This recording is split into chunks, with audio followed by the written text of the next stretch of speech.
बिस्मिल्लाहिर्रहमानिर्रहीम। अस्सलाम वालेकुम। आप मेरा यूट्यूब चैनल देख रहे हैं। Welcome to my YouTube channel. Assistant जो 16 स्केल की जॉब है पंजाब पुलिस में, पंजाब पब्लिक सर्विस कमीशन की तरफ जो अनाउंस हुई थी, उसकी लास्ट डेट तो आपको पता है 7 अक्टूबर थी। आप सब ने अप्लाई कर लिया होगा। इसकी टेस्ट प्रिपरेशन के हवाले से हमारा सेशन चल रहा है। लेक्चर नंबर 9 आज हमने पढ़ना है। तो मैथमेटिक्स के आज हम 2-3 छोटे छोटे हमारे टॉपिक्स होते हैं। बेसिकली ये हमने इनको सेपरेट इसलिए नहीं पढ़ना, छोटे छोटे टॉपिक्स होते हैं, ठीक है। और ये बिल्कुल आसान से टॉपिक्स होते हैं, इसलिए मैंने सबको इकट्ठा कर दिया है। एक आपके पास है इस्लामिक लॉ ऑफ इनहेरिटेंस, ठीक है जी, इस्लाम का विरासती निजाम। दूसरा आपके पास एज प्रॉब्लम्स के क्वेश्चन कुछ आते हैं, और कुछ आपके पास होते हैं सीक्वेंस एंड सीरीज। ये 3 टॉपिक्स हमने आज पढ़ने हैं इंशाल्लाह। और जो आपके 2024 के मैथमेटिक्स आपको मैं सेंड किया था, मींस के पीपीएससी में जितने भी आपके पास पेपर्स हुए हैं मुख्तलिफ डिपार्टमेंट्स में, मुख्तलिफ सीटों के वाले से जो आपके पेपर्स हुए हैं पीपीएससी में 2024 में, वो मैंने सारे आपको पेपर जो है ना उसमें मैथमेटिक्स वाला पोर्शन मैंने सारा आपको शेयर कर दिया था, ताकि थोड़ा सा आपको अंदाजा हो जाए जो जो टॉपिक्स हम पढ़ रहे हैं साथ साथ आपके कवर होते जाएं। आज इंशाल्लाह मैं आपको 2023 के भी सेंड कर दूंगा, ठीक है जी। हमने 2019 से लेकर 2024 तक हमने कवर करने हैं। आज इंशाल्लाह मैं आपको 2023 के पेपर्स भी सेंड कर दूंगा इंशाल्लाह। 1-2 दिन के बाद 2022 के भी सेंड कर दूंगा। इसी तरीके से आपको 2019 तक मैंने सेंड करने हैं। तो कल इंशाल्लाह आपका ये जो मैथमेटिक्स का अलजबरा का पोर्शन है ये आपका खत्म हो जाएगा। कल लास्ट लेक्चर होगा। उसके बाद 2 से 3 लेक्चर्स आपके ज्योमेट्री के होंगे। तो यूं हमारा मैथमेटिक्स इंशाल्लाह ताला क्रिस्टल क्लियर हो जाएगा। तो यूं फिर मैथमेटिक्स के हवाले से एक तो आपने फिर ये जो मैंने आपके 10-12 लेक्चर्स हमारे होंगे, यही लेक्चर्स आपने बार बार रिपीट करने हैं, बार बार इनको रिवाइज करना है। और उसके बाद साथ आपने 2019 से लेकर 24 तक के जो पास्ट पेपर्स हैं उनमें से जो मैथमेटिक्स आपका पूछा गया है वो सारे का सारा मैं आपको कंपाइल करके सेंड कर दूंगा। 24 तो मैंने सेंड कर दिया था। और कुछ बच्चों की ये भी रिक्वेस्ट आ रही थी कि सर जो आपने पास्ट पेपर सेंड किए हैं वो सॉल्व्ड सेंड कर दें, या उनके कम से कम उसके आंसर साथ मेंशन कर दें। तो मैं जी इंशाल्लाह वो भी आपके जो है ना उसको सारे क्वेश्चन के आंसर भी साथ मेंशन कर दूंगा, ताकि आपको वो सॉल्व करने में आसानी रहे। तो यही हमारी रूटीन होगी कि आपने फिर बार बार जो मैथमेटिक्स के आपके पास पेपर्स हैं 2019 से 24 तक, और साथ ही जो मेरे लेक्चर्स हैं और साथ जो मेरे नोट्स हैं, इनको आपने रिवाइज करना है जब तक आपका पेपर नहीं हो जाता। मैथमेटिक्स के इंशाल्लाह ताला फौरी बाद हम इंग्लिश को स्टार्ट करेंगे, ठीक है जी। इंग्लिश आपका बेसिक जो वो सब्जेक्ट होता है, तो इंग्लिश और मैथ जब आपका मुकम्मल हो गया तो समझे आपका पेपर जो है ना आधा पेपर आपका तैयार हो जाता है। यहीं से यही 2 आपके जो ना मेन सब्जेक्ट्स होते हैं। उसके बाद इस्लामियात है, मुतालिया है, जीके है, current affair, geography, everyday science वगैरह, ये छोटे छोटे टॉपिक्स आपके जो सब्जेक्ट्स होते हैं इनको हम इंशाल्लाह ताला इजीली कवर करने की कोशिश करेंगे। तो लेक्चर नंबर 9 आज हम स्टार्ट करते हैं जी। लेक्चर नंबर 9 में हमने पढ़ना जी इस्लामिक लॉ ऑफ इनहेरिटेंस, ठीक है जी। तो ये आपके पास है इस्लामिक लॉ ऑफ इनहेरिटेंस के वाले से क्वेश्चन वो पूछता है जी, बताएं जी जो इनहेरिटेंस है, इनहेरिटेंस जो विरासत है वो किस पे लागू होती है? वो सिर्फ जो ना फौत शुदगान के जो पीछे उसके जो वरसा होते हैं उनके ऊपर होती है, जो जिंदा बंदे की विरासत नहीं होती, ठीक है जी। जिंदा बंदा जो होता है वो उसके वारिस जो है ना वो क्लेम नहीं कर सकते कि जनाब हमें हमारा हिस्सा दें। जब तक वो बंदा जिंदा है वो अपनी मलकियत का, अपनी जो भी उसकी प्रॉपर्टी होती है उसका वो खुद अकेला जिम्मेदार होता है, अकेला मालिक होता है। उसके बच्चे हो, बीवी हो, वो क्लेम नहीं कर सकता जनाब अभी हमें हमारा हिस्सा दे दें। दूसरी बात यह है कि ये फिर वो पूछता है जो विरासत के कवानीन है कुरान मजीद की सूरा में, सूरा अल माइदा में, ठीक है जी, किस सूरा में जनाब ये बयान किए गए हैं। ये आपके 2 बेसिक क्वेश्चन होते हैं, ठीक है। और उसके बाद हमने क्या करना है जी, या आपके पास इस्लामिक इनहेरिटेंस में वो पूछता है जी जनाब आपके पास जो है ना जी जो बंदा फोत होता है, जो भी बंदा फोत होता है उसकी जो प्रॉपर्टी है उसको आपने किस तरीके से डिस्ट्रीब्यूट करना होता है उसके वरसा में, ठीक है जी। उसके वरसा में बेसिकली जो आपके पास चीजें होती हैं वो एक तो आपके पास फर्स्ट ऑफ ऑल जो है ना वो आपके पास उसका स्पाउस होता है। स्पाउस मीन के वो हस्बैंड है या वाइफ है। अगर बंदा है तो उसकी वाइफ उसका स्पाउस होगी, अगर वो फीमेल है तो उसका हस्बैंड उसका स्पाउस होगा पीछे, ठीक है जी। वो उसकी विरासत का हकदार होगा। उसके बाद उसके चिल्ड्रन, उसके बच्चे, ठीक है जी, उसकी औलाद होगी। और उसके बाद उसके पेरेंट्स, और उसके बाद उसके पेरेंट्स, ठीक है जी। ये 3 किस्म के आपके स्पाउस होते हैं। उसके जो बहन भाई हैं, बहन भाई जो हैं वो पेरेंट्स के अंदर ही आएंगे। जो हिस्सा पेरेंट्स को आएगा वो पेरेंट्स फिर आगे अपनी औलाद को डिस्ट्रीब्यूट करेंगे। वो जो उसके पेरेंट्स की औलाद है वो उसके बहन भाई ही है ना जी, ठीक है जी। तो बेसिकली आपको ये 3 तरह के आपके जो विरासत के हकदार होते हैं। तो विरासत में सबसे पहले हम बात करते हैं कि मर्द की, ठीक है जी। एक जो मर्द खुदा न खास्ता अल्लाह ताला सबको अपने हिफ्ज़-ओ-मान में रखे, ठीक है जी। तो वैसे भी चलें फिर मौत तो हर एक वानी है, बरहक है। अगर कोई इंसान फोत होता है, मर्द जो है वो फोत होता है, तो उसकी आपके पास 5 कैटेगरीज हो सकती हैं। उसके पास 5 कैटेगरीज हो सकती हैं। और बेसिक, एक तो 2 कैटेगरी बेसिक है, आपके पास है कोई बंदा मैरिड होगा, दूसरी कैटेगरी है कोई बंदा अनमैरिड होगा, मैरिड होगा या अनमैरिड होगा, 2 कैटेगरीज ये होगी। फिर तीसरी कैटेगरी ये है कि अगर वो बंदा मैरिड है लेकिन उसकी औलाद नहीं है, एक बंदा मैरिड तो है लेकिन उसकी औलाद नहीं है, ये अब तीसरी कैटेगरी होगी। चौथी कैटेगरी ये होती है कि अगर बंदा वो मैरिड है और उसकी औलाद भी है लेकिन उसका बेटा नहीं है, सिर्फ बेटियां हैं, सिर्फ बेटियां हैं, बेटा मीन के नूरीना, औलाद कोई नहीं है, ठीक है। और उसके बाद चौथी उसकी टाइप ये आ सकती है कि वो बंदा मैरिड भी है, उसकी औलाद भी है, ठीक है जी, और उसका बेटा नहीं है, बेटियां, और सिर्फ एक ही बेटी है, बेटियां भी ज्यादा नहीं है, सिर्फ एक ही बेटी है। ये 5 किस्म के बंदे फौत होते हैं, ठीक है जी। इन पांचों के आप मुख्तलिफ किस्म के आपके जो इनकी डिस्ट्रीब्यूशन रेट्स होते हैं ना, वो सेपरेट होते हैं, वो डिफरेंट होते हैं। वो क्या होते हैं जी? डिफरेंट होते हैं। और हमेशा याद रखिएगा, सबसे पहले आपने बात करनी है जी, एक बंदा फौत हो, उसकी वाइफ का क्वेश्चन वो बार बार ये वाइफ का ही पूछता है, वो वाइफ का ही पूछेगा आपके पास कि वाइफ को जनाब कैसे कैसे हिस्सा आएगा, वाइफ को कैसे कैसे हिस्सा आएगा, ठीक है जी। अब अगर एक बंदा उसकी शादी हुई है और उसकी वाइफ है और वो फोत हो जाता है तो वाइफ को हिस्सा आता है 8वां, 1/8। वाइफ का हिस्सा कौन सा होता है? 8वां। ये आपने बात कंफर्म कर ली, ये बात आपने कंफर्म कर ली। लेकिन इसमें एक्सेप्शनल केस क्या है? अगर बंदे की औलाद नहीं है, अगर औलाद नहीं है तो वाइफ का हिस्सा होगा चौथा, 1/4। 1/4। ये 2 आपने अमाउंट्स याद करनी है, 2 आपने नंबर्स याद करने हैं, यही बार बार पेपर में घुमा फिरा के पूछेगा आपसे, ठीक है जी। अगर एक बंदा फौत हुआ है और उसके पीछे बीवी जिंदा है तो बीवी को मिलेगा 8वां हिस्सा, बीवी को मिलेगा 8वां हिस्सा अगर उसकी औलाद है। अगर औलाद नहीं है तो फिर उसको कितना मिलेगा जी? चौथा हिस्सा मिलेगा। उसको कौन सा हिस्सा मिलेगा जी? चौथा हिस्सा मिलेगा। अब औलाद कौन सी है? नूरीना है, नहीं है, बेटे हैं, बेटियां हैं, वट एवर जो भी है। बीवी की सिर्फ 2 ही इकसाम है, बीवी की सिर्फ 2 ही टाइप्स हैं। एक टाइप ये है कि उसकी औलाद है, एक टाइप ये है कि उसकी औलाद नहीं है। अगर औलाद है तो उसका हिस्सा होगा 8वां, अगर औलाद नहीं है तो उसका हिस्सा होगा चौथा, आप इसको एक एग्जांपल से समझ लें। फॉर एग्जांपल एक बंदा फौत हुआ है और उसके पीछे जनाब उसकी जो मलकियत है, जो उसकी जायदाद है, वो उसके पास जो है ना जी 40 लाख, फॉर एग्जांपल वो 40 लाख छोड़ के गया। वो क्या जी? 40 लाख छोड़ के गया या 4 लाख छोड़ के गया। हमने एग्जांपल ही लेनी है, चलो छोटी एग्जांपल ले लेते हैं, आपको आसानी समझ आ जाएगी। वो एक बंदा फौत हुआ है, वो जी 40,000 छोड़ के गया है। वो क्या जी? 40,000 छोड़ के गया है। अब वो बंदा फौत हुआ है और वो 40,000 छोड़ के गया, वो कहेगा बताएं इसमें बीवी का हिस्सा कौन सा होगा, ठीक है जी। तो बीवी के हिस्सा, अगर तो उसकी बंदे की औलाद है तो उसका बीवी के हिस्सा होगा 8वां, मीन के 40,000 को आपने 1/8 से मल्टीप्लाई करना है। 1/8 से मल्टीप्लाई करेंगे, 8 1 बार 8, 8 5 बार 40, तो आपके पास कितने बार गया? 50,000। तो उसको कितना मिलेगा जी? उसको जो ना उसको 50,000 मिलेगा, उसको 50,000 मिलेगा उसकी बीवी को, ठीक है। अगर उसकी औलाद नहीं है, तो उसका हिस्सा बनता है 1/4। बीवी का हिस्सा कितना बनता है? 1/4 बनता है। तो फिर 40,000 का क्या मिलेगा जी? 40,000 का सॉरी 4 लाख हम कर रहे हैं, ठीक है जी। तो उसका मिलेगा 1/4 हिस्सा। तो 1/4 को आप काट देंगे, 4 1 बार 4 तो 10,000 बच गया। 40,000 में से अगर वो उसकी जनाब औलाद नहीं है तो बीवी को 1/4 मीन के उसको मिल जाएगा जी, उसको जो ना 10,000 मिल जाएगा। अगर जनाब जो है ना उसको चौथा हिस्सा मिल जाएगा, ठीक है। अगर उसकी औलाद है, बीवी को मिलेगा 8वां हिस्सा। 8वां हिस्सा आपको होगा 5,000 के मुताबिक, 5,000 के बराबर होगा। शायद मैंने पहले 50,000 बोल दिया, वो 4 लाख से मैंने निकाल दिया था, ठीक है। तो इसको आपने सिर्फ यही 1/4 और 1/8 से आपने मल्टीप्लाई कर देना, ठीक है। अगर उसकी जो पीछे वेल्थ है वो 4 लाख है तो फिर उसको 8वां हिस्सा निकालेंगे, फिर 8 5 बार 40 तब 50,000 बच जाएगा। अगर उसकी औलाद नहीं है तो फिर इसका 1/4 होगा, 4 1 बार 4 काट जाएगा, तो फिर उसका 1 लाख रुपया बच जाएगा, ठीक है जी। तो ये आपने बीवी के हवाले से ये बात याद कर ली। अगर उसके पास औलाद है तो बीवी का हिस्सा है 1/8, अगर औलाद नहीं है तो बीवी का हिस्सा है 1/4। ये तो बात आपकी क्लियर होगी, ठीक है जी। उसके बाद बात करते हैं कि अगर वो जनाब जो उसके पेरेंट्स की बात करते हैं, पेरेंट्स फिर औलाद की बात में कर लेते हैं, पेरेंट्स की बात कर लेते हैं।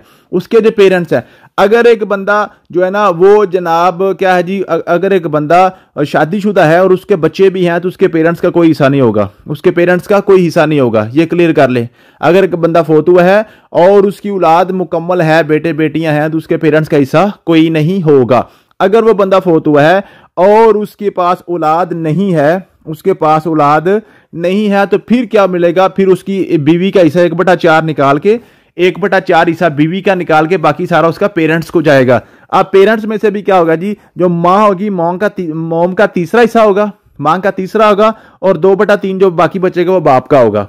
ठीक है जी। उसकी जो भी जायदाद होगी उसमें से 1/4 हिस्सा बीवी का निकल जाएगा, उसके बाद जो बचेगा उसमें से तीसरा हिस्सा मां को मिलेगा, और 2/3 हिस्से कितने किसको मिल जाएंगे, आपके पास बाप को मिल जाएंगे। ठीक है जी। ये उसके पेरेंट्स के वाले से बात होगी। अगर अनमैरिड है तो वो सारे के सारा उसके पेरेंट्स को जाएगा। अगर अनमैरिड है तो सारे का सारा उसका पेरेंट्स को जाएगा। ठीक है जी। ये आपके पेरेंट्स की बात भी क्लियर होगी। उसके बाद आते हैं उसके बच्चों की बात आती है। अगर उसके पास बेटा और बेटियां दोनों हैं, तो फिर आपकी ये कंडीशन क्या होगी, अगर सिर्फ बेटी है, एक ही बेटी है, तो फिर कंडीशन क्या होगी, अगर एक से ज्यादा बेटियां हैं लेकिन बेटा नहीं है, फिर उसकी कंडीशन क्या होगी। अगर तो जनाब उसके पास सिर्फ बेटियां ही हैं, तो उसकी बीवी को मिलेगा 1/8 और बेटियों को मिलेगा 2/3, 2/3 और उसके बाद जो ना 1/6 हिस्सा उसके वालिदैन को मिल जाएगा। याद रखिएगा, औलाद वही कंसीडर होती है जब किसी इंसान का बेटा होता है। अगर बेटियां होंगी भी तो फिर भी पेरेंट्स को हिस्सा चला जाएगा। अगर बेटा हो गया तो फिर पेरेंट्स का हिस्सा खत्म हो गया, वो बंदे की औलाद मुकम्मल हो जाती है। ठीक है जी। तो ये आपके पास है, अगर जनाब आपके पास एक से ज्यादा बेटियां हैं तो बेटियों का हिस्सा कितना मिलेगा, 2/3। बेटियों का हिस्सा कितना मिलेगा, 2/3 मिलेगा, 2/3। अगर एक ही बेटी है तो उसको आधा हिस्सा मिल जाएगा, आधा हिस्सा बेटी को मिल जाएगा, 1/2। अब ये बात आपने क्या याद करनी है, अगर एक बेटी है तो 1/2, अगर 2 बेटियां हैं तो 2/3, 3 बेटियां हैं तो 2/3, 4 बेटियां हैं तो 2/3, 5 बेटियां हैं तो 2/3। मींस कि अगर एक से ज्यादा बेटियां हैं उनका हिस्सा बनेगा 2/3। ठीक है। अगर एक ही बेटी है तो 1/2। एक और एक आप इकट्ठा याद कर सकते हैं। ठीक है जी। तो ये क्वेश्चन वो बेसिकली आपसे पूछेगा और बाज़ औक़ात फिर वो अमाउंट दे के पूछ लेता, बताएं इस अमाउंट में बेटी का हिस्सा कितना बनता है। ठीक है जी। उसके बाद जनाब क्या होगा, अगर किसी बंदे की औलाद मुकम्मल है, मीन उसके पास बेटा है, अगर तो बेटा है, अकेला बेटा है, सारी की सारी बेटे को जायदाद चली जाएगी। अगर सिर्फ बेटे ही हैं तो बेटों में तकसीम हो जाएगी। अगर बेटा और बेटियां दोनों हैं तो बेटे को डबल हिस्सा मिलेगा और बेटी को सिंगल हिस्सा मिलेगा। अब ये कैसे होगा, फॉर एग्जाम्पल एक बंदा है, उसके 2 बेटे हैं और 3 बेटियां हैं, 2 बेटे हैं और 3 बेटियां हैं, तो जो बेटे 2 होंगे ना, इनको डबल हिस्सा मिलेगा। मीन के 2 को 2 से मल्टीप्लाई कर दें तो आपके पास आएगा 4, और बेटियां को सिंगल हिस्सा मिलेगा। 3 को 1 से मल्टीप्लाई करें 3, टोटल आपके पास 7 हिस्से होंगे। इन 7 हिस्सों में से डबल बेटे को चला जाएगा और सिंगल बेटी को चला जाएगा। फॉर एग्जाम्पल एक बंदा है, उसकी जो जब वो फोत हुआ है ना जी, जब एक बंदा फोत हुआ है फॉर एग्जाम्पल, उसके पास जनाब जी वो 1 लाख रुपया छोड़ के गया है, 1 लाख रुपया वो छोड़ के गया है। ठीक है। और उसके पीछे जो है ना, उसके जनाब जो उसके पीछे हैं 3 बेटे हैं और 2 बेटियां हैं, 3 बेटे और 4 बेटियां लगा लें, 3 बेटे और 4 बेटियां हैं, तो बेटों को 2 से मल्टीप्लाई करेंगे, डबल हिस्सा बनता 6 हिस्से ये हो गए, और 4 को 1 से मल्टीप्लाई करें 4 एक बार 4 हिस्से ये हो गए। टोटल आपने 10 हिस्से करने हैं, अब 10 हिस्से 1 लाख के 10 हिस्से करें तो एक हिस्से में 10,000 आ गया, तो ये जो एक हिस्सा आया है इसका डबल करके बेटों को मिलेगा। मीन के हर बेटे को 20-20 हजार मिलेगा। 10 को 2 से मल्टीप्लाई करें 20-20 हजार बेटों को मिल जाएगा, और 10 को सिंगल से मल्टीप्लाई करें 1 से तो आपके पास 10-10 हजार बेटियों को मिल जाएगा। तो 3 बेटों को 20-20 हजार 60,000 रुपए हो गए, और जो आपके पास बेटा है, जो बेटियां हैं उनके एक सिंगल मीन के 10,000, 4 को 40,000, ये आपका 1 लाख मुकम्मल हो गया। ये सिर्फ औलाद का मैं बता रहा हूं। औलाद का हिसाब ने बीवी का हिस्सा निकाल के फिर निकालना होता है, पहले बीवी का निकालना होता है फिर आपने औलाद का निकालना होता है। बीवी का सीधा बात है, अगर औलाद है तो 1/8, अगर औलाद नहीं है तो 1/4। ठीक है जी। औलाद कैसी भी है, बेटे हैं बेटियां हैं, सिर्फ बेटी है, सिर्फ बेटा, सारा कुछ बीवी के वाले से वही है। अगर औलाद है तो 1/8, अगर औलाद नहीं है तो 1/4। ये पांचों की पांचों टाइप्स मैंने आपको बता दी हैं। अब इनके क्वेश्चन कर लेते हैं। अगर क्वेश्चन आप कर लेंगे तो इंशाल्लाह आपके जो हेरिटेज वाला क्वेश्चन है ये आपका क्लियर हो जाया करेगा। क्वेश्चन क्या कहता है जी, Aslam left assets of 4 lakh for 2 sons and 1 daughter while his wife died 2 years ago, distribute the assets among the family. क्या कहता है जी, 4 लाख रुपया वो छोड़ के गया है।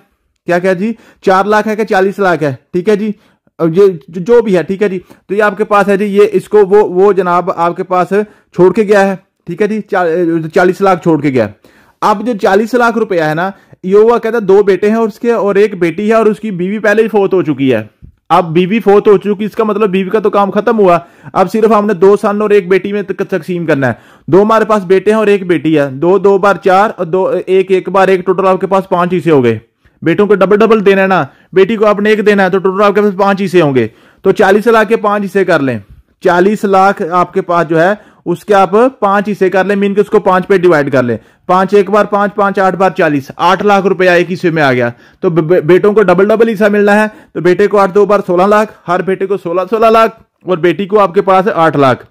16 16 32 और 8 आपके पास 40 लाख मुकम्मल हो गया। जो भी हिस्सा बनेगा उसका डबल करके बेटे को मिलना है और सिंगल हिस्सा उसका बेटी को मिलना है। ये आपका क्लियर हो गया। अगला क्वेश्चन क्या कहता है जी, फरहान लेफ्ट 5 लाख। फरहान ने जनाब आपके पास कितना जी 50 लाख, हाँ 50 लाख छोड़ा है। 1 सन है, 1 बेटी है और 1 बीवी है, ठीक है जी। 1 बीवी है, 1 बेटी है और 1 बेटा है, ठीक है जी। अब सबसे पहले हम बीवी का निकालेंगे।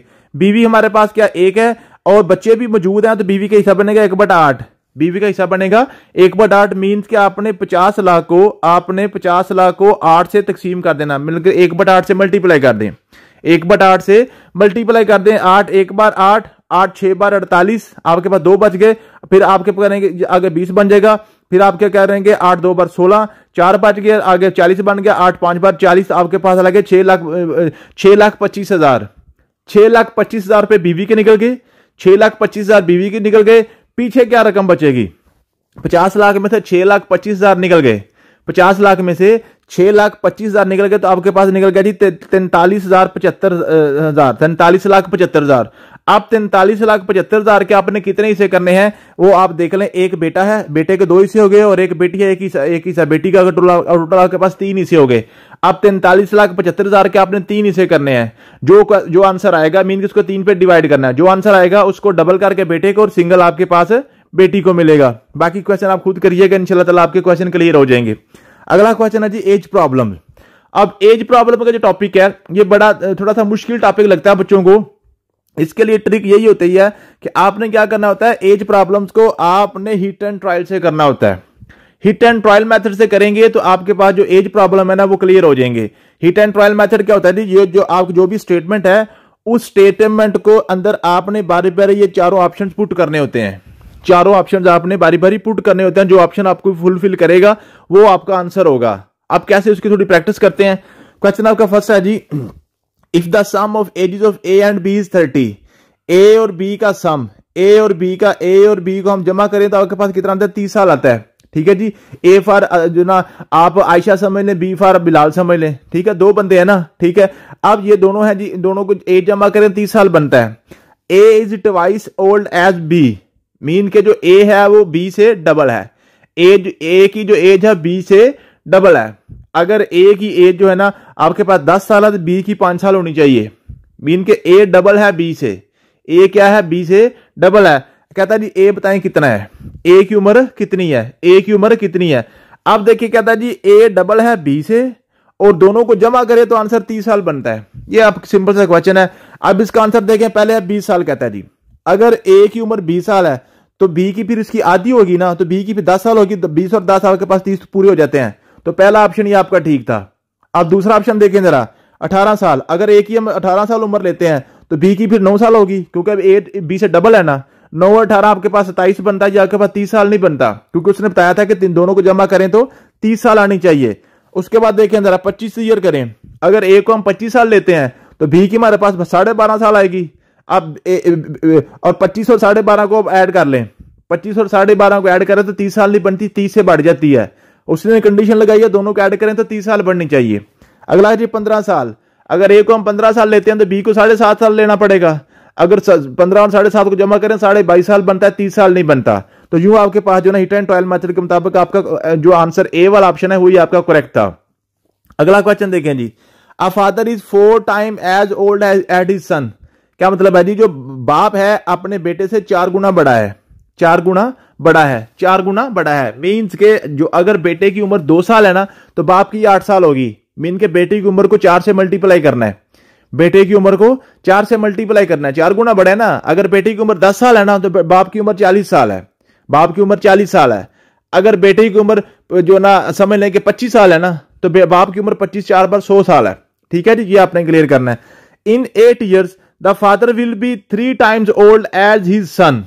कहता है जी 8 साल के बाद, 8 साल के बाद क्या होगा, बाप की जो उम्र है बेटे से 3 गुना बड़ी रह जाएगी।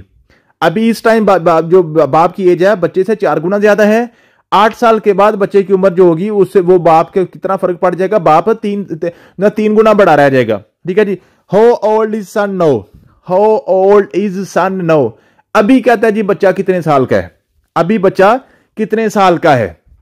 आप देखें जरा, अगर बच्चा भी हम लेके 8 साल का, अगर बच्चा भी हम लेते हैं 8 साल का तो अब बाप की उम्र फिर कितनी होगी, 32 साल होगी। 4 गुना बड़ा है ना बाप, 4 गुना बड़ा है ना बाप। ठीक है जी। अगर बच्चे की हम एज लेते हैं 8 साल तो बाप की निकलेगी 32 साल। ठीक है। अब 8 साल के बाद क्या होगा, 8 साल के बाद बच्चा 16 साल का हो जाएगा और बाप 40 साल का हो जाएगा। 8 साल के बाद बात कर रहे हैं ना, तो बच्चा आपके पास 16 साल का हो जाएगा, बाप 40 साल का हो जाएगा। आप देखें जरा दूसरी कंडीशन फुलफिल करता है वो। दूसरी कंडीशन क्या जी, 8 साल के बाद 3 गुना ज्यादा होना चाहिए। तो आप 16 को 3 से मल्टीप्लाई करें 40 नहीं आता, 16 को 3 से मल्टीप्लाई करें 48 आना चाहिए। इसका मतलब ये वाला ऑप्शन हमारा गलत है, ये वाला ऑप्शन हमारा गलत है। अगला क्वेश्चन जी 12 साल। अगर बच्चे की अभी उम्र 12 साल है ना तो बाप की 48 साल होनी चाहिए। 12 4 12 48, क्योंकि इस वक्त वो 4 गुना बड़ा है ना। 8 साल के बाद क्या होगा, ये 20 साल का हो जाएगा, ये 20 साल का हो जाएगा। और ये 8 साल के बाद कितने का हो जाएगा, ये 8 साल के बाद जनाब 54 साल का हो जाएगा, 54 साल का हो जाएगा, 56 साल का, 56 का हो जाएगा। आप 20 को 3 से मल्टीप्लाई करें 56 नहीं आता, क्योंकि आप 8 साल के बाद 3 गुना का फर्क रह जाना है ना। तो 20 को 3 से मल्टीप्लाई करें 60 आता है, ये तो 56 है। ये भी ऑप्शन हमारा गलत था। अगला क्या जी 10 साल। अगर अभी बेटे की उम्र 10 साल है तो बाप की कितनी होनी चाहिए, 40 साल होनी चाहिए। बाप की 40 साल होनी चाहिए। अगर बाप की 40 साल है तो 8 साल के बाद बच्चे की हो जाएगी 18 साल और बाप की हो जाएगी 48 साल। अब 18 को 3 से मल्टीप्लाई करें 48 नहीं आता, क्योंकि 3 साल के बाद 8 साल के बाद 3 गुना का फर्क रह जाना था। यह भी गलत है। अगला देखें 16 साल। अगर बच्चे की उम्र हम 16 साल लेते हैं तो आपके पास बाप की उम्र इस वक्त 64 साल आती है, बाप की उम्र इस वक्त 64 साल आती है। 8 साल के बाद क्या होगा, 8 साल के बाद 16 साल वाला बच्चा जो है ना आपके पास 24 साल का हो जाएगा। 8 साल के बाद ये 16 साल वाला 24 साल का हो जाएगा और 64 साल वाला 72 साल का हो जाएगा। 64 साल वाला 72 साल, 8 साल बाद की बात कर रहे हैं ना। अब 24 को 3 से मल्टीप्लाई करें 72 ही आता है, 24 को 3 से मल्टीप्लाई करें 72 ही आता है। दूसरी कंडीशन क्या जी, 8 साल के बाद 3 गुना का फर्क रह जाएगा, तो 3 गुना का ही है, तो ये आपका क्लियर हो जाएगा। ठीक है जी। इस तरीके से आपने जो आपके जो एज प्रॉब्लम्स होते हैं इनको अपने हिट एंड ट्रायल मेथड से करना होता है, इनको हिट एंड ट्रायल मेथड से करना होता है। तो ये सारे क्वेश्चन आपके एज प्रॉब्लम्स के, आपको इनको करने की कोशिश कीजिएगा, इंशाल्लाह ताला आप इसको आसानी से कर लेंगे। अगर कोई क्वेश्चन ना हुआ तो बताइएगा, मैं आपको करवा दूंगा। अगला क्वेश्चन है सीक्वेंस एंड सीरीज। अब सीक्वेंस एंड सीरीज का क्वेश्चन बड़ा इंपॉर्टेंट होता है, बहुत ज्यादा पेपर में आता है और ये बिल्कुल आसान होता है, मुफ्त का नंबर होता है। ये 1 या 2 क्वेश्चन आते हैं, हर पेपर में लाजमी आते हैं और ये बिल्कुल आसान होता है। इसमें किसी किस्म को कोई परेशानी नहीं होती। क्या होता है जी, एक आपके पास ये सीक्वेंस की डेफिनेशन पूछ लेता है कभी कभार। आपके पास 3-4 किस्म के सीक्वेंस हैं। एक आपके पास अरिथमेटिक सीक्वेंस, एक आपके पास ज्योमेट्रिक सीक्वेंस, एक आपके पास है हार्मोनिक सीक्वेंस और एक आपके पास है मर्ज सीक्वेंस। अब ये चारों सीक्वेंस पहले डेफिनेशन देख लें, फिर इनकी हम जो ना इसकी इंप्लीमेंटेशन देखते हैं, इसकी एप्लीकेशंस देखते हैं। ठीक है जी। अब देखें जो सीक्वेंस है ना, सीक्वेंस कहते हैं एक तरतीब को, सीक्वेंस कहते हैं एक तरतीब को। अब वो तरतीब कैसे होगी, अब तरतीब ऐसे भी हो सकती है कि एक जो नंबर है ना ये, इसमें कोई चीज ऐड कर दें तो अब ये अगला नंबर आ जाए। 1 में 2 ऐड करें आपके पास 3 आ जाता है, फिर 3 में 2 ऐड करें आपके पास 5 आ जाता है, फिर 5 में 2 ऐड करें आपके पास 7 आ जाता है, फिर 7 में 2 ऐड करें आपके पास 9 आ जाता है। मींस के आपने एक ही पैटर्न के ऊपर किसी पिछले नंबर में आगे कोई ऐड करते जाएं या माइनस करते जाएं तो अगला नंबर आता जाता है सेम ही पैटर्न के मुताबिक। जैसे फॉर एग्जांपल आपके पास एक गिनती होती है ना, 1 2 3 4 5 6 7 8, ये कैसे आ रहा होता है, पिछले नंबर में एक नंबर ऐड कर दें, 1 में 1 ऐड करें तो 2 आ जाएगा, 2 में 1 ऐड करें 3 आ जाएगा, 3 में 1 ऐड करें 4 आ जाएगा, 4 में 1 ऐड करें 5 आ जाएगा। मीन के पिछले नंबर में कोई चीज हम ऐड करते हैं तो अगला नंबर आता जाता है, ऐड करते हैं तो नंबर अगला आता जाता है। या इस तरह से आपके पास हो सकता है 20 18 16, उसके बाद आपके पास 14 12 और ये ऐसे चलता जाता है। अब देखें 20 में से 2 माइनस करें 18 आ जाता है, 18 में से 2 माइनस करें 16 आ जाता है, 16 में से 2 माइनस करें 14 आ जाता है, 14 में से 2 माइनस करें तो आपके पास 12 आ जाता है, 12 में से 2 माइनस करेंगे तो आपके पास 10 आ जाएगा। ठीक है, ये आपके पास होता है अरिथमेटिक सीक्वेंस, ऐसा सीक्वेंस जिसमें जो आपके पास है ना, जो आपके पास डिफरेंस होता है, जो आपके पास डिफरेंस होता है दो कंसेक्टिव इंटीजर, दो कंसेक्टिव टर्म्स के दरमियान डिफरेंस आपका सेम रहता है, दो कंसेक्टिव टर्म्स के दरमियान आपका डिफरेंस जो है ना वो सेम रहता है, सेम रहता है। ठीक है जी, फॉर एग्जांपल आपके पास है ना 2 4 6 8 10, 2 और 4 में कितने का फर्क है? 2 का। 4 और 6 में कितने का फर्क है? 2 का। 6 और 8 में कितने का फर्क है? 2 का। 8 और 10 में कितने का फर्क है? 2 का। मीन्स के ऐसा सीक्वेंस जो जमा और तफरीक से बनता है ना, उसको हम कहते हैं अरिथमेटिक सीक्वेंस। उसको हम क्या कहते हैं? Arithmetic sequence. ठीक है, उसको हम कहते हैं कॉमन डिफरेंस जिनका सेम रहता है, कॉमन डिफरेंस सेम रहता है, डिफरेंस जमा तफरीक से आता है। और उसके बाद अब होता है ज्योमेट्रिक सीक्वेंस। ज्योमेट्रिक सीक्वेंस ऐसा जैसे आपके पास लिखा हुआ है ना 2, फिर लिखा हुआ है 4, फिर लिखा हुआ है 8, फिर लिखा हुआ है 16, फिर लिखा हुआ है 32। अब देखें 2 और 4 में किसका फर्क है? 2 को 2 से मल्टीप्लाई किया 4 आ गया, 4 को 2 से मल्टीप्लाई किया 8 आ गया, 8 को 2 से मल्टीप्लाई किया 16 आएगा, 16 को 2 से मल्टीप्लाई किया 32 आ गया। मीन के जो सीक्वेंस है आपका जरब तकसीम के साथ बनता है। ऊपर सीक्वेंस आपके पास जमा तफरीक के साथ बन रहा था जो अरिथमेटिक सीक्वेंस है, और ये जो है आपके पास है, ये आपके पास होता है ये जरब और तकसीम से बनता है। इसको हम कहते हैं दो कंसेक्टिव टर्म्स के दरमियान कॉमन रेशो सेम होती है। अब कॉमन डिफरेंस और कॉमन रेशो ये लफ्ज आपने याद करना है। ठीक है जी, रेशो आपको पता है बटे से आती है ना, रेशो का मैंने ऊपर रेशो एंड प्रोपोर्शन का टॉपिक भी हमने पढ़ा है।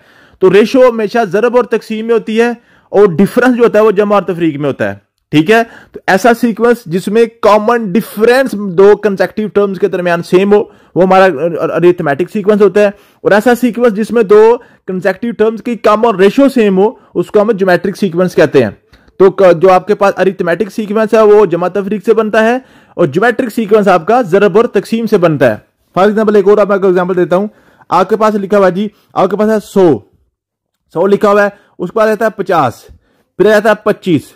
ठीक है जी, अब जैसे उसके बाद आता है 12.5, ठीक है जी, 6.25 ऐसे कर देता है। अब देखिए 100 में से 50 कैसे आ रहा है? 2 पे तकसीम करें, 50 को 2 पे तकसीम करें 25 को 2 से मल्टीप्लाई तकसीम किया 12.5, 12 से 2 पे तकसीम किया 6.25। मीन्स के अब क्या कर रहे हैं आप, इनके दरमियान जो कॉमन रेशियो है वो तकसीम 2 है। मीन के दो कंसेक्टिव टर्म्स के दरमियान सिर्फ क्या कर रहा है? 2 पे तकसीम कर रहा है बार बार। तो ये आपका जो सीक्वेंस है वो बनता जा रहा है। ठीक है जी, तो ऐसा सीक्वेंस जिसमें कॉमन रेशियो सेम होती है वो आपका ज्योमेट्रिक सीक्वेंस होता है। ऐसा सीक्वेंस जिसमें कॉमन डिफरेंस सेम होता है वो आपके पास अरिथमेटिक सीक्वेंस होता है। अरिथमेटिक सीक्वेंस जमा तफरीक से बनता है, और ज्योमेट्रिक सीक्वेंस आपका जरब तकसीम से बनता है। ये आपने बात अपने क्लियर कर ली। उसके बाद आपके पास हार्मोनिक सीक्वेंस, उसके बाद है हार्मोनिक सीक्वेंस। हार्मोनिक सीक्वेंस आपके पता है अरिथमेटिक सीक्वेंस का उलट, अरिथमेटिक सीक्वेंस का उलट जो है ना उसको हम हार्मोनिक सीक्वेंस कहते हैं। फॉर एग्जाम्पल आपके पास है यह है जी, आपके पास 1 2 3 4 5 6 7, यह क्या कर रहे हैं आप? एक एक जमा कर रहे हैं ना, ये आपके पास अरिथमेटिक सीक्वेंस है। अगर इसको हम उल्ट कर दें, मीन के इसको बटे में ले जाएं, इसको हम बटे में ले जाएं, इसको हम बटे में ले जाएं, 1/1, 1/2, 1/3, 1/4, 1/5, 1/6, ये आपका हार्मोनिक सीक्वेंस बन गया है। आपका हार्मोनिक सीक्वेंस बन गया है। अब 1/1 का मतलब एक ही होता है। ठीक है जी, तो हार्मोनिक सीक्वेंस को डेफिनेशन आपसे पूछेगा, ऐसा सीक्वेंस जो आप जिसका उलट करें तो अरिथमेटिक सीक्वेंस बनता है, वो आपका हार्मोनिक सीक्वेंस है।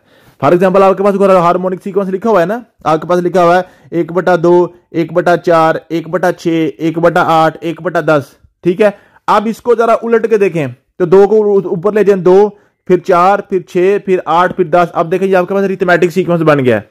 तो ऐसा सीक्वेंस जिसको उल्टा जाए, जिसको हम इनवर्स करें, मल्टीप्लिकेटिव इनवर्स करें, ठीक है, तो वो एक अरिथमेटिक सीक्वेंस बन जाए, उसको हम कहते हैं हार्मोनिक सीक्वेंस। उसको हम क्या कहते हैं? Harmonic sequence. और एक आपको पता है मर्ज्ड सीक्वेंस, मर्ज्ड सीक्वेंस।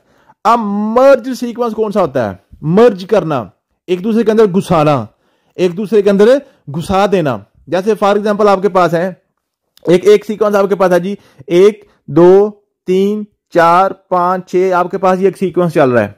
दूसरा सीक्वेंस आपके पास है जी 2 4 6 8 10, ये आपके पास सीक्वेंस चल रहा है। अब दोनों सीक्वेंस को आप इकट्ठा कर देते हैं, दोनों सीक्वेंस को आप इकट्ठा कर देते हैं। मीन के इसके दरमियान 2 को डाल देते हैं, इसके दरमियान 4 को डाल देते हैं, इसके दरमियान 6 को, इसके दरमियान 8 को, इसके दरमियान 10 को डाल देते हैं। तो अब ये जो आपके पास ऊपर सीक्वेंस बन रहा है ना, 1 2 2 4 3 6 4 8 8 10 5 6, ये आपके पास क्या बन रहा है? अब ये दो सीक्वेंस को मिलाकर एक सीक्वेंस बन रहा है, इसको हम कहते हैं मर्ज सीक्वेंस। इसको हम क्या कहते हैं? Merged sequence. ऐसा सीक्वेंस जिसको सेपरेट किया जाए, उसके अंदर से दो मुख्तलिफ सीक्वेंस निकले, जिसके अंदर से दो मुख्तलिफ सीक्वेंस निकल आते हैं, उसको हम कहते हैं मर्ज सीक्वेंस।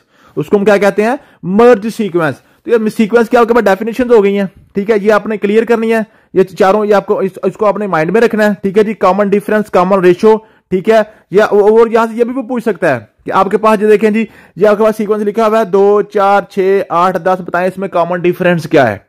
कॉमन डिफरेंस क्या है? कॉमन डिफरेंस होता है कि आपकी पहली टर्म के बाद दूसरी टर्म कैसे आ रही है, या आपने दूसरी टर्म को पहली में से तफरीक कर दें, दूसरी में से पहली को तफरीक है, 4 में से 2 तफरीक करें 2 आ गया, 6 में से 4 तफरीक करें 2 आ गया, 8 में से 6 तफरीक करें 2 आ गया, 10 में से 8 तफरीक करें 2 आ गया। तो ये आपका कॉमन डिफरेंस होता है, ये आपके पास कॉमन डिफरेंस होता है। अगर आपके पास ऐसा सीक्वेंस आ जाए 2 4 8 16 32 वगैरह, कहता है इसकी आप कॉमन रेशियो निकालें। जो कॉमन रेशियो होता है कि 2 के बाद 4 कैसे आ रहा है, 2 के साथ मल्टीप्लाई हो गए, 4 के बाद 8 कैसे आ रहा है, 2 के साथ मल्टीप्लाई हो गए, 8 के बाद 16 कैसे आ रहा है, 2 के साथ मल्टीप्लाई हो रहा है, कि इसके आपके पास जो कॉमन रेशियो वो मल्टीप्लाई बाय 2 है। इसको अगर आपने वैसे निकालना हो तो आप क्या करना है, 4 पे 2 को तकसीम कर दें, 4 को 2 पे तकसीम कर दें, 8 को 4 पे तकसीम कर दें, ठीक है जी। 16 को 8 पे तकसीम कर दें, 32 को 16 पे तकसीम कर दें। मीन के अरिथमेटिक सीक्वेंस में आपने माइनस करना होता है दूसरी रकम को पहली रकम से, और जो आपके पास ज्योमेट्रिक सीक्वेंस होता है उसमें आपने तकसीम करना होता है, तो आपके पास क्या कॉमन रेशियो आ जाती है। वो सीधा क्वेश्चन पूछ सकता है, बताएं इसमें कॉमन डिफरेंस क्या है, बताएं इसमें कॉमन रेशियो क्या है, ठीक है जी। और या आपके पास जो क्वेश्चन वो आमतौर पर पूछता है, वो इस तरह का क्वेश्चन पूछता है, इसके प्रैक्टिस क्वेश्चन पूछता है, बताएं जी ये सीक्वेंस कैसे आ रहे हैं, बताएं जी ये सीक्वेंस कैसे आ रहे हैं। अब क्वेश्चन आपसे क्या पूछेगा, कहता है जी 2 5 10 17 26, बताएं इसके आगे क्या आएगा, इसके आगे बताएं क्या आएगा। आपने सिंपल वही काम करना है। देखिए 2 के बाद 5 कैसे आ रहा है, जमा 3 करें तो, 5 के बाद 10 कैसे आ रहा है, जमा 5 करें तो, 10 के बाद 17 कैसे आ रहा है, जमा 7 करें तो, 17 के बाद 26 कैसे आ रहा है, जमा 9 करें तो। अब जरा सीक्वेंस चेक करें, जरा आप सीक्वेंस जरा चेक करें, आपके पास 3 5 7 9, मीन्स के आपके पास इसमें क्या आ रहा है, आपने हर जो ना टर्म के बाद आपने एक न्यू ऑड नंबर को ऐड कर रहे हैं, एक न्यू ऑड नंबर, एक न्यू ताक नंबर आप ऐड कर रहे हैं। पहले 3, फिर 5, फिर 7, फिर 9 के बाद हम किसको ऐड करेंगे, 11 को ऐड करेंगे, 26 में से 11 ऐड करेंगे, 37 आ जाएगा। ये आपके पास क्लियर हो जाएगा। इस सीक्वेंस में आपके पास कॉमन डिफरेंस कोई नहीं है, कॉमन डिफरेंस आप आगे आगे मजीद बढ़ाते जा रहे हैं, आगे आगे आप इसको बढ़ाते जा रहे हैं, तो आप इस तरीके से आपने इसका क्लियर आंसर करना होता है, ठीक है। अगला क्वेश्चन देखें जरा, कहता है जी 1 4 9 19 और 34, बताएं 34 के बाद क्या आएगा। अब देखें 1 के बाद 4 कैसे आ रहा है, 3 जमा करें तो, 4 के बाद 9 कैसे आ रहा है, 5 जमा करें तो, 9 के बाद 19 कैसे आ रहा है, 10 जमा करें तो, 19 के बाद 34 कैसे आ रहा है, 19 के बाद आपके पास 34 कैसे आ रहा है। आपने इसको देखें जरा, 19 के बाद आपके पास 34 कैसे आ रहा है, तो 19 और 1 20, आप 15 ऐड करेंगे, 15 ऐड करेंगे तो आपके पास 34 आ जाएगा, 15 ऐड करेंगे तो आपके पास 34 आ जाएगा। आप 3 5 10 15 और आगे फिर आप किसको ऐड करेंगे, 20 को ऐड करेंगे, फिर आप किसको ऐड करेंगे, 20 को ऐड करेंगे। तो यूं आपने इसका पीछे से आपने इसका ट्रेंड देखना होता है कि किस ट्रेंड में जा रहा है, ठीक है जी। उसके बाद अगला क्वेश्चन जी 6 13 22 33 और 46। अब कहते हैं ये कैसे होगा, 6 के बाद 13 जैसे कैसे आ रहा है, 7 जमा किया तो 13 आ गया, 6 के बाद 13 कैसे आ रहा है, 7 जमा किया। अब 13 के बाद 22 कैसे आ रहा है, 13 के बाद 22 कैसे आ रहा है, 13 के बाद 22 आपके पास कैसे आ रहा है, आपने इसमें 11 ऐड किए हैं, आपने इसमें 11 ऐड किए हैं। अब 22 के बाद 33 कैसे आ रहा है, आपने 11 ऐड किए हैं, ठीक है जी। आपने 11 आपने क्या ऐड कर दिया इसमें, अब 22 11 ऐड कर दिया, ठीक है जी। अब इस तरह 33 के बाद 46 कैसे आ जाएगा, 33 के बाद आपके पास 46 कैसे आ जाएगा, तो 33 के बाद आपने 46 में कैसे करना, ये 13 ऐड कर दिए, 33 में 13 ऐड करेंगे तो आपके पास 46 आ जाएगा। आप क्या करेंगे जी, 46 ऐड कर देंगे। अब इसका आप पीछे से ट्रेंड आपने देखना है, पहले 2 दफा 11 को ऐड किया, अब 2 दफा 13 को ऐड करेंगे, इसमें आपने ऑप्शंस के मुताबिक इसको लेकर चलना होता है। ये जो ऊपर मैंने आपको जो टर्म्स बताई हैं वो सिंपल क्वेश्चन है, लेकिन पीपीएससी में सिंपल क्वेश्चन बार बार नहीं पूछेगा आपसे, इस तरह के ट्रिकी क्वेश्चन पूछेगा आपसे, वो ट्रिकी क्वेश्चन पूछेगा। ठीक है, अगला क्वेश्चन देखें जी, कहता है जी 1, 2, 6, 24 और 120। इसमें देखें नेक्स्ट क्या आएगा। 1 के बाद 2 कैसे आ रहा है, 2 के बाद 6 कैसे आ रहा है, 6 के बाद 24 कैसे आ रहा है, और 24 के बाद 120 कैसे आ रहा है। आपने ये जरा अंदाजा करना है। ठीक है, अगर आप ये इसका ट्रेंड सीख जाते हैं तो आपको आसानी से समझ आ जाएगी। अब इसका जरा ट्रेंड ढूंढते हैं, ट्रेंड ढूंढे जरा इसका। 1 के बाद 2 आता है, 1 जमा करें तो। 2 के बाद 6 आता है, 4 जमा करें तो। 6 के बाद 20 आता है आपके पास, 18 जमा करें तो। 18 के बाद 24 के बाद 120 कैसे आता है, आप इसमें जो है ना 96 जमा करें तो। आप देखो ऊपर आपके पास कोई तरतीब नहीं बन रही, ऊपर आपके पास किसी किस्म की कोई तरतीब नहीं बन रही। इसका मतलब है यह अरिथमेटिक सीक्वेंस नहीं है, यह अरिथमेटिक सीक्वेंस नहीं है। अब ये आपके पास ज्योमेट्रिक सीक्वेंस होगा, ये आपके पास ज्योमेट्रिक सीक्वेंस होगा। अब ज्योमेट्रिक देखते हैं। 1 के बाद 2 कैसे आ रहा है, 2 के साथ मल्टीप्लाई करें 1 को 2, 1 बार 2। अब 2 के बाद 6 कैसे आ रहा है, 3 के साथ मल्टीप्लाई करें 2, 3 बार 6। अब 6 के बाद 24 कैसे आ रहा है, 4 से मल्टीप्लाई करें 6, 4 बार 24। अब 24 के बाद 120 कैसे आ रहा है, 5 से मल्टीप्लाई करें तो 120 आ रहा है। अब देखें ये आपको वह ट्रेंड मिल गया है। पहले आपने 2 से मल्टीप्लाई किया, फिर 3 से मल्टीप्लाई किया, फिर 4 से मल्टीप्लाई किया, फिर 5 से मल्टीप्लाई किया, अब आप 6 से मल्टीप्लाई कर देंगे। एक तरतीब आपको मिल जाएगी, या तो आपको अरिथमेटिक सीक्वेंस से मिल जाएगी, या आपको ज्योमेट्रिक सीक्वेंस से मिल जाएगी, या आपको हार्मोनिक सीक्वेंस से मिल जाएगी, और या आपको मर्ज सीक्वेंस से मिल जाएगी। चारों आप चेक करेंगे तो आपको कोई ना कोई इसमें तरतीब मिल जाएगी, कोई ना कोई ट्रेंड आपको मिल जाएगा और आपका आंसर निकल आएगा। अरे 120 को 6 से मल्टीप्लाई करें, आपके पास कितना आ रहा है, 720 आ जाएगा। ठीक है जी, क्लियर हो गया। उसके बाद आपके पास आ गया जी 3, और आप देखें 3, 4, 7, 15, 31 और 63 कैसे आ रहा है। अब 3 में हमने 4 जमा किए, 7 आ गया। 7 में हमने 8 जमा करिए, 15 आ गया। ठीक है जी, अब 15 में मैंने 16 ऐड किए तो मेरे पास 31 आ गया। अब 31 में मैंने 32 ऐड किए तो मेरे पास 63 आ गया। अब देखो ऊपर मेरे पास ट्रेंड बन गया है। पहले 4, फिर 4 का डबल करके 8 जमा किया, फिर 8 का डबल जमा करके 16 जमा किया, फिर 16 का डबल करके 32 जमा किया, फिर 32 का डबल करके 64 ऐड कर दें तो 63 में आप 64 ऐड कर दें तो आपके पास कितना आ जाएगा, 127 आ जाएगा। इस तरीके से आपने सबसे पहले इसको प्लस करके देखना है। अगर प्लस में कोई आपके पास तरतीब बन रही है तो उसको आप आंसर कर दें। अगर प्लस में तरतीब नहीं बन रही तो फिर आप उसको मल्टीप्लाई करके देख लें। अगर मल्टीप्लाई से नहीं हो रहा तो उसको डिवाइड करके देख लें। किसी ना किसी तरीके से आपको कोई ना कोई ट्रेंड मिल जाएगा। अगला क्वेश्चन है 2, 3, 6, 11 और 18। 2 के बाद 3 कैसे आ रहा है, 1 जमा करने से। 3 के बाद 6 कैसे आ रहा है, 3 जमा करने से। 6 के बाद 11 कैसे आ रहा है, 5 जमा करने से। और 11 के बाद 18 कैसे आ रहा है, 7 जमा करने से। अब देखिए ट्रेंड ऊपर बन रहा है। पहले 1 जमा किया, फिर 3 जमा किया, फिर 5 जमा किया, फिर 7 जमा किया, फिर हम 9 जमा कर लेंगे। ताक नंबर ऐड हो रहे हैं ना, आपके पास आसान से क्वेश्चन इसका आंसर आ जाएगा। अगला क्वेश्चन आपके पास है जी 8, 12, 20, 32 और 48। अब 8 के बाद 12 कैसे आ रहा है, 4 जमा किया तो। 12 के बाद 20 कैसे आ रहा है, 8 जमा किया तो। 20 के बाद 32 कैसे आ रहा है, 12 जमा किया तो। अब 32 के बाद 48 कैसे आ रहा है, 16 जमा किया तो। 32 के बाद 48 कैसे आ रहा है, 16 जमा किया तो। 4, 4, 8, 8, 4, 12, 12, 4, 16। 4, 4 का फर्क डाल के कर रहा है, 4, 4 का फर्क करके डाला है। 16 और 4 20, अब आगे ऐड कर देंगे। आगे 16 और 4 20 ऐड कर देंगे तो 48 में 20 ऐड करें, आपके पास जो ना 68 आ जाएगा। तो ये आपने इसको पहले जमा करके देखें, फिर ज़रब करके देखें, कोई ना कोई ट्रेंड आपको मिल जाएगा, कोई ना कोई ट्रेंड आपको मिल जाएगा जी। 1, 7, 1, 4, 7, 12, 19। 1 और 3, 4। 1 और 3 आपके पास जमा 3 करें 4 आ गया। फिर आप 3 जमा करें 7 आ गया। फिर आप 3 जमा करें तो नहीं आ रहा, फिर 7 में 5 जमा करें तो 12 आ गया। और फिर आप 7 जमा करें तो 19 आ गया। अब यहां पे देखें ट्रेंड शुरू हो गया, 3, 5, 7 और आगे आप 9 जमा कर दें। उसके बाद आप 9 जमा कर दें, फिर 9, 27, 81, 243। आप देखें पहले जमा करें जरा, 9 में से कितने जमा करें, मैंने आपको 18 जमा किए, 27 आ गए। और 27 में से कितने जमा करें कि 81 आ जाए, और 81 में कितने जमा करें, 243 आ जाए। ये तो बहुत फर्क आ रहा है, बहुत फर्क आ रहा है ना। इसका मतलब है ये आपका अरिथमेटिक सीक्वेंस नहीं है, ये अरिथमेटिक सीक्वेंस नहीं, ये ज्योमेट्रिक सीक्वेंस होगा। अब ज्योमेट्री करके देखते हैं। 9 से 27 कैसे आ रहा है, 3 को मल्टीप्लाई किया, 9 3 बार 27। 27 को 3 से मल्टीप्लाई किया 81 आ गया, 81 को 3 से मल्टीप्लाई किया 243 आ गया। अब 243 को 3 से मल्टीप्लाई कर लेंगे, आपके पास आंसर आ जाएगा। ठीक है जी। अगला क्वेश्चन है 4, 7, 12, 19 और 28। अब इस पर पहले इसको अरिथमेटिक सीक्वेंस चेक करें, फिर इसका ज्योमेट्रिक सीक्वेंस चेक करें। 4 के बाद 7 आता है 3 जमा करें तो, 7 के बाद 12 आता है 5 जमा करें तो, 12 के बाद 19 आता है 7 जमा करें तो ये सीधा आ गया 9 जमा करें तो आगे पास आगे आप 11 जमा कर देंगे, तो ये आपके पास ये अरिथमेटिक सीक्वेंस बन गया। तो आपने बाकी सवाल क्वेश्चन अब आप करेंगे, वीडियो काफी लंबी हो रही है।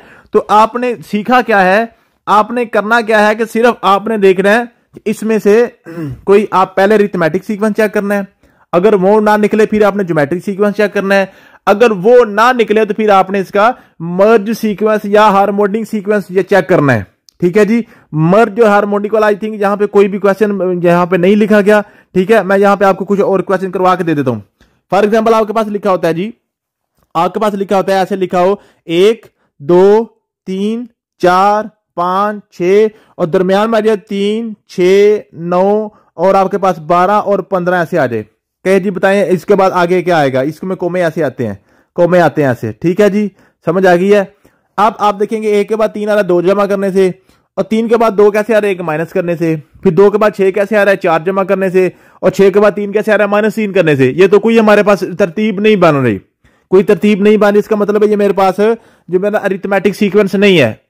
फिर मैं इसको ज्योमेट्रिक सीक्वेंस चेक करता हूं। ज्योमेट्रिक सीक्वेंस आपके पास 1 पे 3 है, 3 को तुलना करें 3 1 बार 3, फिर 3 को किससे मल्टीप्लाई करूंगा 2 आए, तो फिर ये तो मेरे पास ज्योमेट्रिक सीक्वेंस भी नहीं बन रहा। फिर मुझे क्या करना चाहिए, फिर मैंने क्या करना है, फिर मैंने इसको स्प्लिट करना है। पहला नंबर, फिर एक नंबर छोड़ के, फिर एक नंबर छोड़ के, फिर एक नंबर छोड़ के, फिर एक नंबर छोड़ के, ये मैंने चेक करने हैं। अब मैंने पहला नंबर किया 1, फिर एक नंबर छोड़ के मैंने 2 लिख लिया, फिर एक नंबर छोड़ के मैंने 3 लिख लिया, फिर एक नंबर छोड़ के मैंने 4 लिख लिया, फिर एक नंबर छोड़ के मैंने 5 लिख लिया, फिर एक नंबर छोड़ के मैंने 6 लिख लिया। जो बाकी जो मेरे पास बच गए हैं, जो मैंने नंबर छोड़े हैं, वो मैं देखता हूं। 3, फिर मेरे पास आ गया 6, फिर मेरे पास आ गया 9, फिर मेरे पास आ गया 12, फिर मेरे पास आ गया 15। इसका मतलब है ये मर्ज सीक्वेंस था। अब जो 16 6 के बाद कौन आना चाहिए, ये इसका अगला नंबर 15 के बाद 18 आ जाएगा, 15 के बाद 18 आ जाएगा ना। ठीक है, एक नंबर इस सीक्वेंस का और एक नंबर उस सीक्वेंस का, ये पहला सीक्वेंस, ये दूसरा सीक्वेंस, एक नंबर पहले का, एक नंबर दूसरे का, फिर अगले का, फिर अगले का, फिर अगले का, फिर अगले का, ऐसे तरतीब के साथ वो चल रहा है। तो इस तरीके से आपने मर्ज सीक्वेंस को आपने स्प्लिट करके इसका आंसर निकाल लेना होता है, इसका आंसर निकाल लेना होता है। फिर वो हार्मोनिक सीक्वेंस इस तरह से पूछ लेगा, कहेगा आपके पास बताएं जी 1/4, 1/8, 1/16, 1/32, 1/32, बताएं जी इसमें से आप क्या आएगा। अब आपने क्या करना है, इसको आप उलट के देख लें, 4, 8, 16 और 32। आप देखें ये 2 से मल्टीप्लाई होकर सारा कुछ आ रहा है, 2 से मल्टीप्लाई होकर 2 आ रहा है, तो आप 16 के बाद आपके पास 64 आ जाएगा, 16 के बाद आपके पास 64 आ जाएगा। तो ये आपके पास सीक्वेंस सीरीज के क्वेश्चन होते हैं, यहीं तक वो पूछता है, इससे आगे वो नहीं पूछता, इससे आगे वो आपसे वो नहीं पूछेगा। तो ये आपके पास जी आज का 9th लेक्चर हो गया जी। कल इंशाल्लाह ताला हम एक जो है ना आपका फैक्टोरियल वगैरह पढ़ लेंगे। ठीक है जी, उसमें आपके पास है जो ना जो परमुटेशन एंड कॉम्बिनेशन के हवाले से कुछ क्वेश्चन आते हैं, वो हम पढ़ लेंगे। ठीक है जी, तो इंशाल्लाह हमारा जो अलजबरा मुकम्मल हो जाएगा, उसके बाद 2-3 दिन हम ज्योमेट्री पे लगाएंगे, तो यूं हमारा मैथमेटिक्स हमारा क्रिस्टल क्लियर हो जाएगा। थैंक यू सो मच, मिलते हैं नेक्स्ट वीडियो में। अल्लाह हाफिज।